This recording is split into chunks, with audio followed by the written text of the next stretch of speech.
Hello बच्चों, तो आज हम लोग कुछ उपधातु पढ़ेंगे जो शायद ही आपके पेपर में पूछ ली जाए। ठीक है, तो उन्हें छोटा छोटा मतलब नॉर्मली पढ़ के निकल जाएंगे। ठीक है, जैसे कंडरा हो गई, सिरा हो गई, स्नायु हो गई। तो ये बहुत रेयर है कि पेपर में पूछ ली जाए, लेकिन अगर कहीं एग्जामिनर सनकी फंस गया या उसे पेपर कठिन बनाना हुआ तो वो इन चीज़ों को भी पूछ लेता है। तो एक बार इनकी रीडिंग ले लेंगे, काफ़ी रहेगा। ठीक है, ये नॉर्मली नहीं पूछेगा तो स्तन नहीं पूछेगा, आर्ता पूछेगा, इन चीज़ों को ज़्यादा पूछता है। ठीक है, तो रसज आसरज रस आसरज कंडेरा सिरा कंडेरा रक्त धातु की उपधातु है। महसा स्नायवा प्रोक्ता कंडरा रसस्तु षोडशा षोडशः कंडरा तासां चतसा पादयो तत्वयं तव तयो तावतयो हस्तग्रीवा पृष्ठेषु। कंडराएँ 16 होती हैं, उनमें से 4 पैरों में, 4 हाथों में, 4 गर्दनों में और 4 पीठ में होती हैं। ठीक है, प्रसारण अंकुचन यो अंगानाम कंडरामदा। अंगों में प्रसारण तथा अंकुचन में कंडराएँ कारण मानी जाती हैं। ठीक है, यहाँ पर तो काम आएगा, साथ में आपके काम आ जाएगा रचना शरीर में। ठीक है, तो इसे एक बार मतलब थोड़ा थोड़ा दे दिया गया। अगर कुछ आ जाए तो कुछ आपके पास लिखने के लिए होना चाहिए। कहीं पूछ लिया, ठीक है, कंडराएँ कितनी होती हैं, तो इस चीज़ का पूछ सकता है। सिरा जो है रक्त धातु की उपधातु है। शरणार्थ सिरा, जिसमें शरण का कार्य क्रिया हो, उसे सिराएँ कहते हैं। मेदसा स्नेहमाद्या शिरा स्नायुतम अपनियात श्रेणानाम तो मृदुपाका स्नायुनाम च तत्खरा। सिरा मेद का स्नेह लेकर स्नायुतम को प्राप्त होती हैं। सिराएँ का पाक मृदु होता है और स्नायु का पाक उससे सिराओं से खर होता है। ठीक है, सिराएँ कितनी हैं? सप्त शिरा शतानी भवंती, 700 सिराएँ होती हैं। 700 सिराओं की मूल शिराएँ 40 हैं, उनमें से 10 वातवा, 10 पित्तवा, 10 कफवा, 10 रक्तवा। इस चीज़ को आप डिटेल में पढ़ेंगे, जैसे सिरा हो गया, स्नायु हो गया, इन चीज़ों को डिटेल में पढ़ेंगे आप रचना से।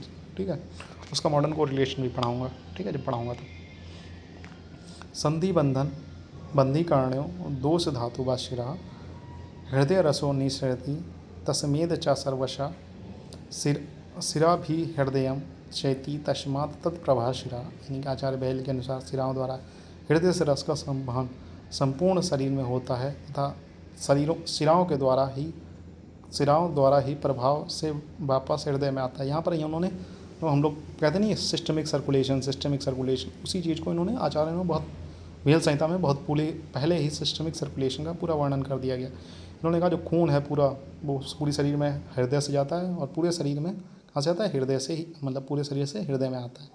यहाँ पर इन्होंने सिस्टमिक सर्कुलेशन का वर्णन किया है। ठीक है, वसा के बारे में पढ़ेंगे। तो मसाद वसा त्वचा सटचा, यानी वसा को मांस धातु की उपधातु माना गया। शुद्ध मांसस्य या स्नेह सा वसा प्रिय कीर्तिता। शुद्ध मांस के स्नेह को वसा कहते हैं। गोष्पी निर्भा पीता त्वचो अध्यया संचिता चाया शीत तप शाह स्निग्धा सा वसा प्रकृता। गाय के घी के समान पीतमान एवं त्वचा के नीचे रहने वाली शीत और आता मतलब गर्मी से शरीर को सहिष्णु करने वाली स्निग्ध द्रव्य को वसा कहते हैं। वसा मतलब एडिपोज टिश्यू हमें हीट और कोल्ड से बचाता है। ठीक है, ये तो मॉडर्न में पढ़ें। वही चीज़ को आचार्य श्रृंगार ने बहुत पहले ही बता दिया था। त्रियोवश्या वसा का प्रमाण 3 अंजलि होता है। अब हम लोग त्वचा के बारे में पढ़ेंगे। मसाद वसा त्वच षटचा, त्वचा को मांस धातु की उपधातु कहा गया। शरीर में 4 ज्ञानेंद्रियों का वर्णन किया, इनमें से स्पर्श इंद्रिय का स्थान त्वचा को माना गया है। ठीक है, इसके पर्याय हैं त्वक, चर्म, वल्कल इत्यादि। त्वचा को भी आप डिटेल में पढ़ेंगे रचना शरीर में। जो अभी यहाँ पर पढ़ा रहा हूँ वो सिर्फ मतलब ऊपर पढ़ा रहा हूँ। ठीक है, ऊपर हम लोग सिर्फ पढ़ कर चले जा रहे हैं, लेकिन इन चीज़ों को आप डिटेल में पढ़ेंगे रचना शरीर में। ठीक है, तस्य खलमेव प्रवृतस्य शुक्र शोणित अभिप्रपच्य माननस्य क्षीरस्यमेव संतिका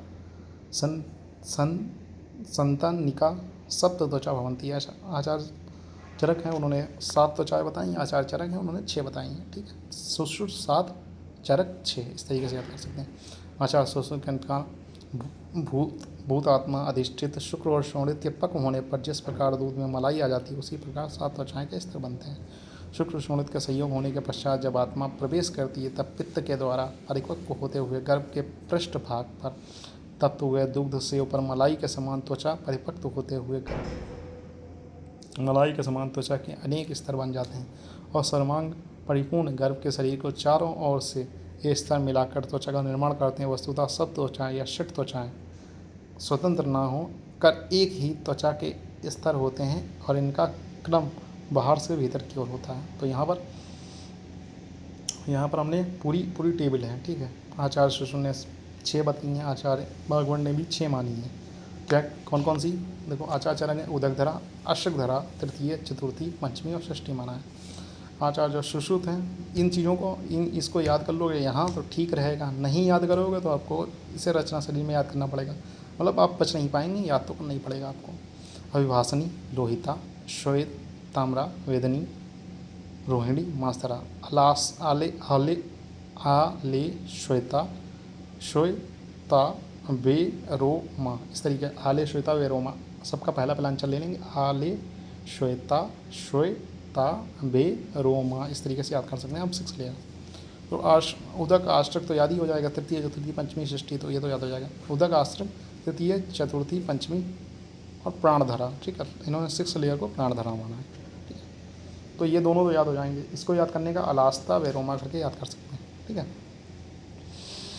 आचार्य चरक के अनुसार उदक धरा। अब इन जो लेयर पढ़ाई है आचार्य चरक ने उसको हम डिटेल में पढ़ेंगे। आचार्य, यह त्वचा का बाहरी स्तर होता है, नाम अनुरूप कर्म होने के कारण यह जल का धारण करती है। आश्रक यह रक्त को धारण करती है। तृतीय सिद्म और किलास नामक चर्म रोगों की उत्पत्ति का स्थान है। तो ये MCQ में पूछेगा कि तृतीय में कौन सा रोग होते हैं। चतुर्थी में दद्रु एवं कुष्ठ की उत्पत्ति का स्थान है। यहाँ पूछे ना पूछे, लेकिन रचना शरीर में जरूर पूछेगा, इतना मत करो। पंचमी एलर्जी एवं विदर्दी नामक रोगों का उत्पत्ति का स्थान है। इनसे MCQ बनेगा ही बनेगा, यहाँ नहीं बनेगा तो रचना शरीर में बनेगा, ठीक है। तो इसे आपको पढ़ना पड़ेगा कौन सी लेयर में कौन सा रोग है, ठीक है। आप एक टेबल बना लीजिएगा तो वो हो जाएगा, ठीक है। नहीं तो मैं ही टेबल बना के आप लोगों को एक मतलब शॉर्ट्स में बना के डाल दूँगा, ठीक है। षष्ठी, इसकी अंतिम त्वचा स्तर है। इसके कट जाने में मनुष्य अंधे के समान अपने आप को अंधकार में प्रविष्ट हुआ समझता है। इसके अतिरिक्त इसमें अनेक प्रकार के दुष्चिकित्सीय अरुषिकाएँ उत्पन्न होनी, मतलब पिंपल्स। तो आचार्य सुश्रुत ने जो बताई, अभिभाषणी, प्रथम बाह्य त्वचा इसमें सभी प्रकार के वर्णों को प्रकट करती तथा 5 प्रकार की छाया को प्रकाशित करती है। इसकी मोटाई चावल के 1/18 भाग के बराबर होती है। इस त्वचा में सिद्म, पद्मकंटक आदि रोग होते हैं। लोहिता या दूसरी त्वचा, इसकी मोटाई चावल के 1/16 भाग के बराबर होती है। इसमें तिल कालक और न्यक्ष और वंग रोग होते हैं। श्वेता या तीसरी त्वचा है, इसकी मोटाई चावल के 1/12 भाग के बराबर होती है। इसमें चर्मदल, अजगल्लिका और मशक रोग होते हैं, ठीक है। आचार्य चरक ने अलग अलग रोग बताए, आचार्य सुश्रुत ने अलग अलग, और दोनों आचार्यों के अनुसार आपको पढ़ने हैं, ठीक है।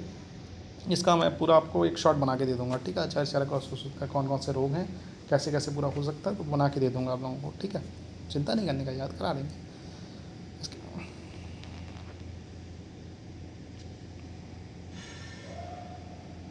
ठीक है। इसका होगा श्वेता हो गया था। अब ताम्रा, यह चौथी त्वचा है। इसकी मोटाई चावल के 1/8 भाग के बराबर होती है। इसमें अनेक प्रकार के किलास और कुष्ठ रोग होते हैं। वेदनी, या 5वीं त्वचा है। इसकी मोटाई चावल के 1/4 भाग के बराबर होती है। इसमें कुष्ठ और विसर्प होते हैं। रोहिणी, या षष्ठी त्वचा है। इसकी मोटाई चावल के बराबर होती है। इसमें ग्रंथि, अपची, अवरुद्ध और गलगंड यानी कि गॉइटर आदि रोग होते हैं। मांसधरा, या 7वीं त्वचा की लेयर, इसकी मोटाई 2 चावल के बराबर होती है। इसमें भगंदर, विदर्दी और अस रोग होते हैं, ठीक है। हम लोग पढ़ेंगे स्नायु। मेदसा स्नायु संभवा, स्नायु मेद धातु की उपधातु है।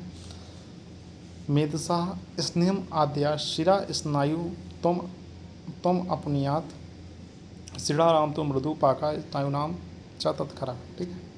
शिरा मेद का स्नेह लेकर स्नायु तुम को प्राप्त होती है। शिराओं का पाक मृदु होता है और स्नायु के पाक उससे यानी शिराओं से खर होता है। नव स्नायु शतानी, स्नायु कितनी होती है 900, तो ना स्नायु ना आ रहा है ना 900 याद हो जाएगा। उनमें से 600 शाखाओं में, कोष्ठ में 230 और ग्रीवा के ऊपर 70, ठीक है। स्नायुओं बंधों प्रोक्ता देह मास अस्ति मेधसाम संधीनाम आपी यथा यत तस्तु शिराभ्या स्मृत।